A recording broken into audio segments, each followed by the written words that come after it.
তোমাদেরকে একটা কথা শেয়ার করি। ধরো রাতে কিংবা দিনে একা যখন কোথাও যাও, তো মনে হয় না যে পিছন পিছন কেউ আসছে। হ্যাঁ, এটা খেয়াল করবে, দেখো মনে হবে যে পিছন পিছন কে আসছে, তোমাকে ফলো করছে, তাই মনে হবে। কিন্তু হঠাৎ হঠাৎ হঠাৎ করে দেখো আচমকা আচমকা ভয় লাগে। ভয় পেলে হবে না, কিন্তু এটা দিনেও হয় কিংবা রাতেও হয়।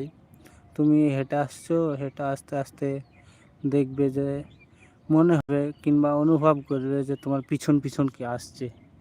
কিন্তু এটা হয়, মনে হয়, আমারও আমারও বেশি খুব মনে হয়। কিন্তু এই এই পুরো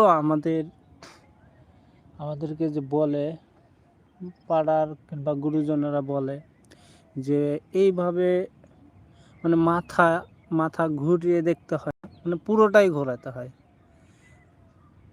আর মাথা ঘুরিয়ে দেখলে জিন কিংবা জিন ভূত বলে কিছু নাই।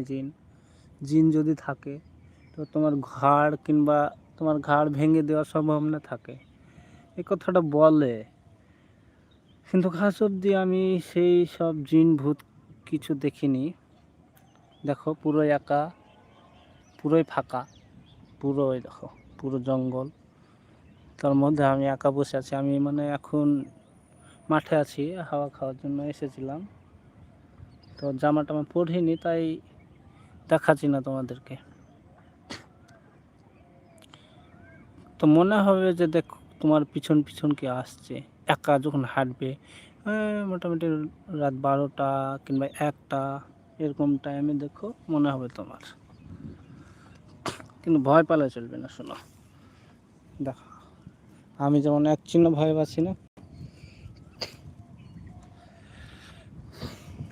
বুকে সাহস রাখতে হবে। কি একটা বাংলাদেশের একটা মৌলবি বলেছিল না, বিড়ালের মতন 1000 বছর বেঁচে থেকে লাভ নাই, সিংহের মতন 1 ঘন্টা বাঁচতে চাই। ভয় পেলে চলবে না।